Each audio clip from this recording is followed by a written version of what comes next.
Hello everybody. So welcome to my channel. This is going to be the first of what I hope to be many videos talking about narcissism, the effects that being in a relationship with a narcissist has, and so on.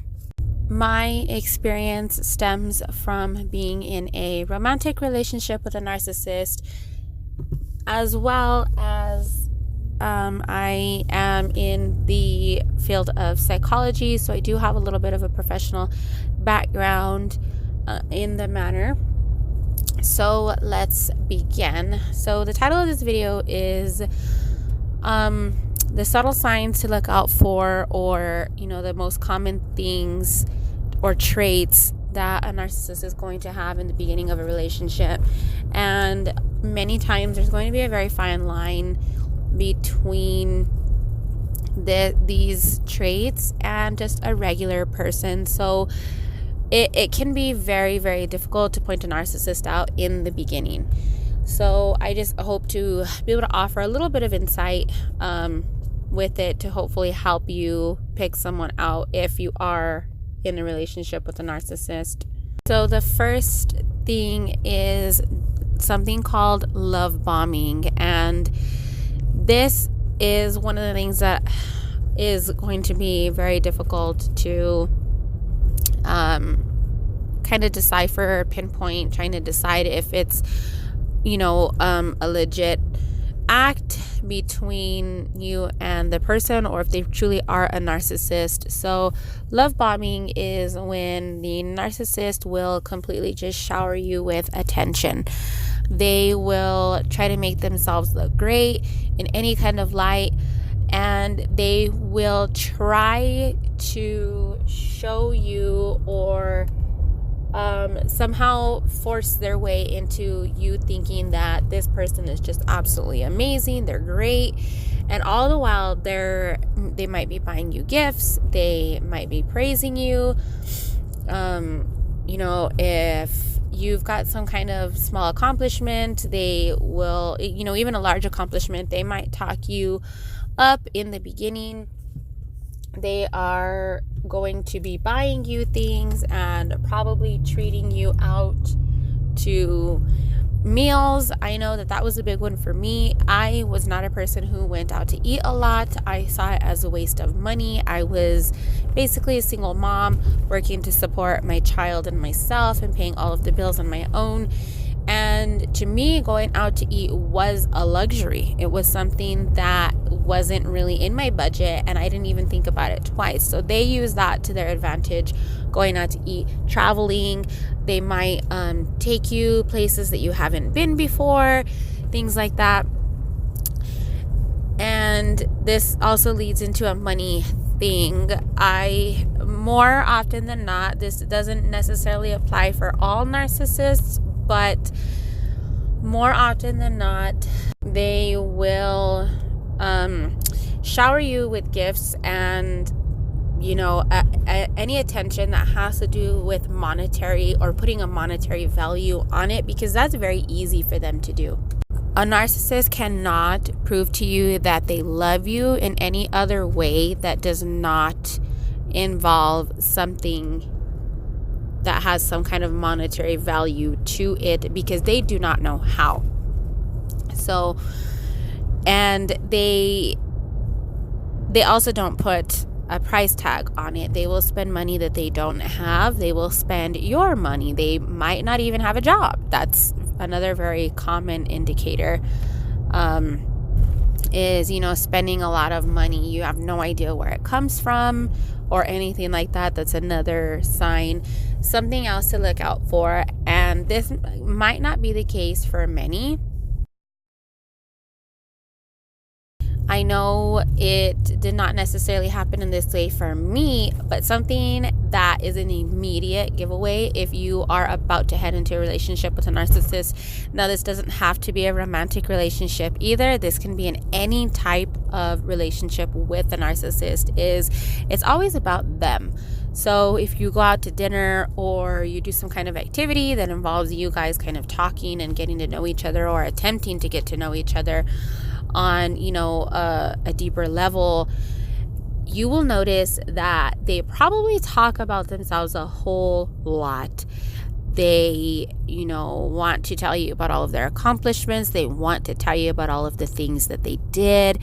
They might even show you photos of places that they've been, photos that they've taken, with certain landmarks, things like that. And a lot of times these things will also include a previous partner that they were with. And they kind of want to see what your reaction is going to be. If you react in a jealous manner, then that just feeds to their supply, and you're exactly what they're looking for. If you don't react at all, they will keep doing it.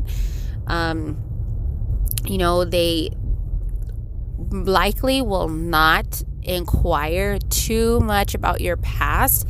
They will ask you only what is needed to know. Like if you have children, they might ask about your children. They might ask who their dad is. They might ask what arrangements you might have with that person. And that's going to be the extent of it. And that's only to feed their knowledge, just so that they know what they are up against and they can figure out how it's going to work for them and how to kind of battle that situation so that it's better for them. They have this demeanor that your life basically didn't start until they walked into it. They don't want to hear about your past. They don't want to hear about any people that you've dated. They don't want to hear about places that you've been. They don't want to hear about past relationships. They will not inquire about any of that. If you bring it up in some sort of way, it will be a big deal. You might not even be doing it in a malicious type of way. You could have just said, oh yeah, I've been to this place. And when they ask you, usually in a shocked voice because they're surprised that, you had been to that place, they're going to ask you, when did you go there? You tell them, because it's no big deal, and it really isn't. And when they ask you who you went with, it will then turn into an argument because you went there with maybe a boyfriend that you had at the time or whatever it is. And it's going to be a big deal for them. That's another sign that you are likely dealing with a narcissist, is how much attention they actually give towards getting to know you versus how much attention they actually put on themselves. This also ties into them constantly talking themselves up. So you might notice in conversations with other people, maybe, professional people that they might deal with because of their line of work, or even just some random stranger that they've met, they will bring up all of these accomplishments and experiences and know-how kind of things that they know of. They might not necessarily know how to do those things, or they might not have actually been present, but they will say it in such a way that they will actually believe that they did all of those things just so that they can talk themselves up and make themselves better, so that they can surprise the people around them. A lot of what the narcissist does is getting a reaction out of you or your surrounding people. They want to shock you and they want to surprise you. Another very, very common sign that you are dealing with a narcissist is gaslighting. Now, what is gaslighting? Gaslighting is basically lying or manipulating a person into where you question your abilities, or you question your own sanity, or anything along those lines. It's kind of like if you were to get into a relationship with a narcissist and you guys have a fight and you recall specific events that led you there, they're going to tell you that didn't happen, or they're going to tell you that it happened a certain way than it did. And this could be in any context, and you kind of take a step back to rethink the situation and to recall the events of what you guys are referring to make sure that you are remembering them correctly. And that's what gaslighting is. It's where they make you question things that you were present for, even though you know with 100% certainty that it did. you are recalling correctly. The narcissist might not even have been present, but they will still try to tell you that it was something other than what it was. That is gaslighting. So I want to talk about one more thing that is going to be another big early red flag to help you just, figure out if you're going into a relationship with a narcissist or not. I don't want to make this video too long. So the last thing that I do want to mention is going to be the jealousy and the insecurities and the behavior of the narcissist. Early in your relationship with them, you will start to see this. They begin to get very insecure and very jealous of your surroundings. If you work away from home or out of the house, they begin to get very jealous of your surroundings, and it gets, the longer that you are in the relationship with this person, it becomes increasingly difficult to maintain your job and your friendships and even your relationships with family members because of their behavior.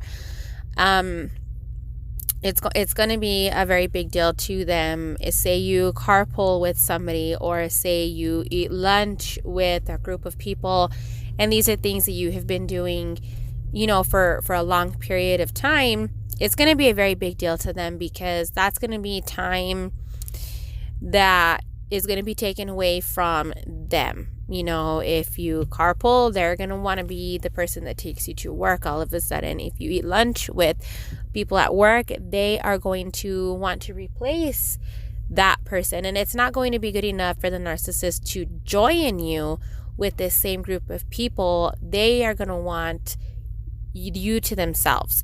And, they might start asking that you drive all the way home instead.